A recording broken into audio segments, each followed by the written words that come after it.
নমস্কার বন্ধুরা, ডলির রন্ধনশালায় সবাইকে স্বাগত। আর আজকে তোমাদের সাথে শেয়ার করব ভিন্ন স্বাদের দারুণ একটা ওল চিংড়ি রেসিপি।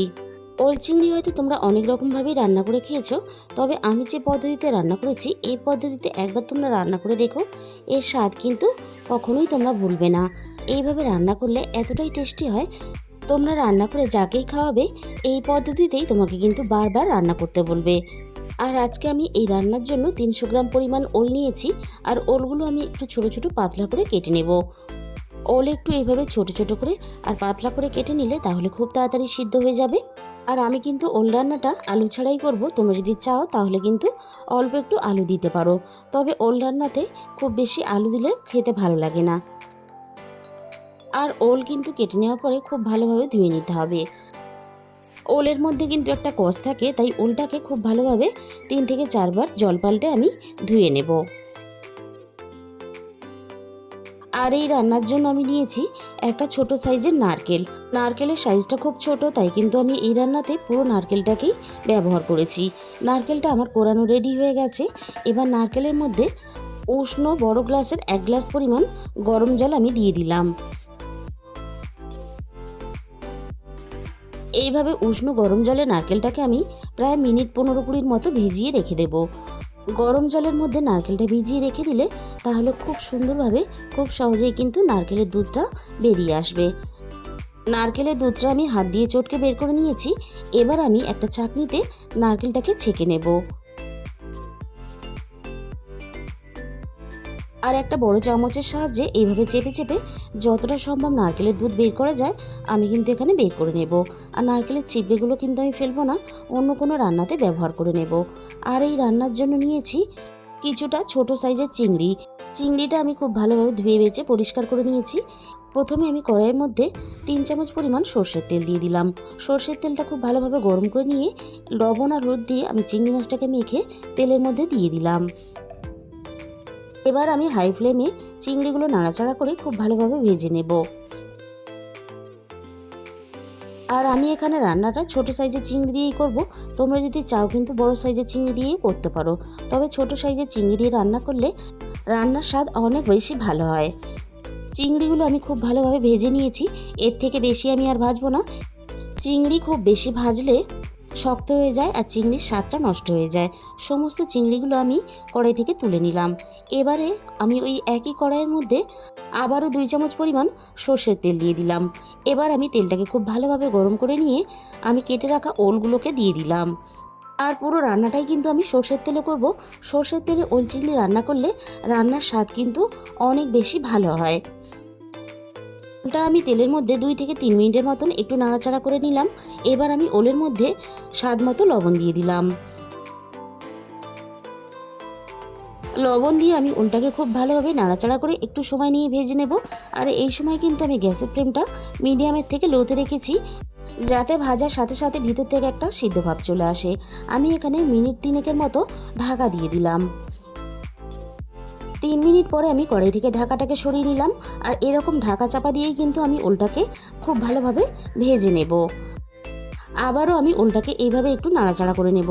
আর ওলের মধ্যে যেহেতু লবণ দেওয়া হয়ে গেছে, তাই অল্প একটু নাড়াচাড়া না করে নিলে তাহলে কড়াইয়ের মধ্যে বসে যেতে পারে।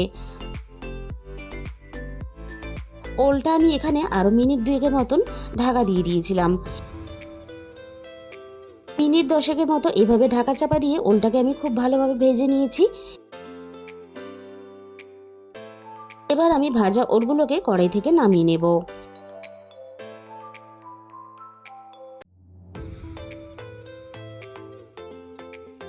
ওলটা কড়াই থেকে নামিয়ে নেওয়ার পরে আমি কড়াইটাকে খুব ভালোভাবে ধুয়ে পরিষ্কার করে নিয়ে আবারও গ্যাসের মধ্যে বসিয়ে দিয়েছিলাম।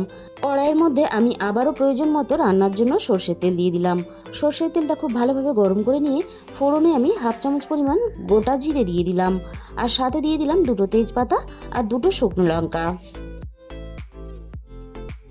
এবার আমি ফোড়নটাকে 3 থেকে 4 সেকেন্ডের মতো নাড়াচাড়া করে একটু ভেজে নেব। একটা মাঝারি সাইজের পেঁয়াজ আমি আগে থেকে কেটে রেখে দিয়েছিলাম। এবার আমি কেটে রাখা পেঁয়াজটা তেলের মধ্যে দিয়ে দিলাম। ফোড়নের সাথে আমি পেঁয়াজটা নাড়াচাড়া করে খুব ভালোভাবে লালচে করে ভেজে নেব।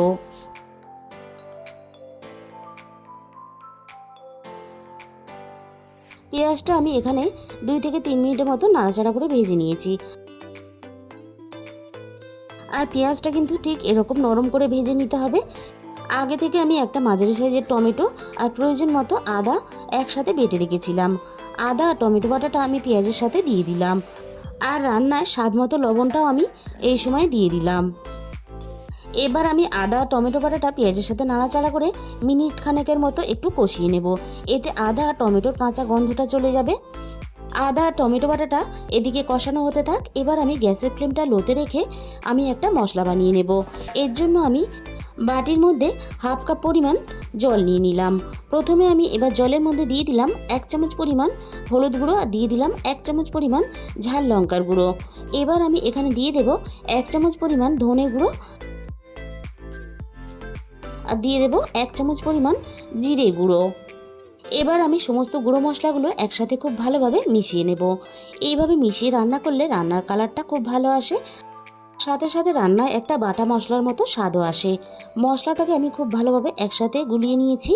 এবার আমি রান্নার মধ্যে দিয়ে দিলাম। আর ওল রান্নাতে কিন্তু খুব বেশি পরিমাণ ঝাল হলে খেতে ভালো লাগবে না, তবে রান্নাতে তোমাদের পছন্দ মতো ঝালটা অবশ্যই ব্যবহার করবে। আমি মশলাটা খুব ভালোভাবে নাড়াচাড়া করে এইভাবে কষাতে থাকবো একটু সময় নিয়ে, যতক্ষণ না মশলা থেকে সুন্দরভাবে তেলটা ছেড়ে বেরিয়ে আসে। মশলাটা আমি এখানে 5 থেকে 6 মিনিটের মতো নাড়াচাড়া করে খুব ভালোভাবে কষিয়ে নিয়েছি। আর মশলা থেকে দেখো আস্তে আস্তে বেশ তেলটাও ছাড়তে শুরু করে দিয়েছে। এবার আমি ভেজে রাখা ওলগুলোকে মশলার মধ্যে দিয়ে দিলাম। এবার আমি মশলার সাথে ওলটাকে নাড়াচাড়া করে খুব ভালোভাবে কষিয়ে নেব। ওলটা মশলার সাথে একটু কষিয়ে নিয়ে এবার আমি রান্নায় স্বাদ মতো চিনি দিয়ে দিলাম। অল্প একটু চিনি অবশ্যই এই রান্নাতে ব্যবহার করতে হবে, তবে কিন্তু স্বাদের ব্যালেন্সটা ঠিক থাকবে। ভেজে রাখা চিংড়িগুলো আমি এই সময়ে দিয়ে দিলাম। এবার আমি চিংড়ি ওল সব কিছু একসাথে নাড়াচাড়া করে আবারও কষাতে থাকবো। ওল আর চিংড়ি একসাথে এইভাবে নাড়াচাড়া করে কষিয়ে রান্না করলে চিংড়ির সুন্দর গন্ধটা রান্নার সাথে মিশে যাবে, আর তার জন্য কিন্তু রান্নাটা খেতেও ভালো লাগবে। চিংড়ি আর ওল একসাথে আমি এইভাবে নাড়াচাড়া করে মিনিট 2-3 মতো আরও একটু কষিয়ে নিলাম। এবার আমি রান্নার মধ্যে নারকেল দুধটাকে দিয়ে দেব।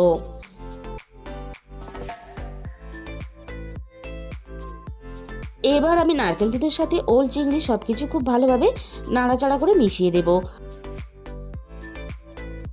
নারকেল দুধটাকে নাড়াচাড়া করে খুব ভালোভাবে মিশিয়ে দেওয়ার পরে ওই একই বাটির মাপ করে আমি 1/2 বাটি পরিমাণ উষ্ণ গরম জল আমি রান্নার মধ্যে দিয়ে দিলাম।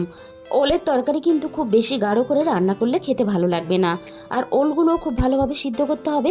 তাই কিন্তু আমি এখানে আরও 1/2 বাটি পরিমাণ গরম জল মিশিয়ে দিলাম। আর গরম জল কিন্তু এই রান্নাতে অবশ্যই ব্যবহার করবে। গরম জল মিশিয়ে দিলে তাহলে ওলটা তাড়াতাড়ি সিদ্ধ হয়ে যাবে আর রান্নার স্বাদটাও বজায় থাকবে। কিছুক্ষণের জন্য আমি ঢাকা দিয়ে দিয়েছিলাম ওলটা খুব ভালোভাবে সিদ্ধ হওয়ার জন্য। প্রায় মিনিট 15-20 পরে আমি কড়াই থেকে ঢাকাটাকে সরিয়ে নিলাম। আর এই রান্নায় ঝোলের পরিমাণটা কিন্তু ঠিক এরকম রাখতে হবে। খুব বেশি গাঢ় হলে তাহলে রান্নাটা ঠান্ডা হওয়ার পরে অনেকটা বসে যাবে। আমি এবার দেখে নেব ওলটা খুব ভালোভাবে সিদ্ধ হয়েছে কিনা। ওল এখানে খুব ভালোভাবে সিদ্ধ হয়ে গেছে।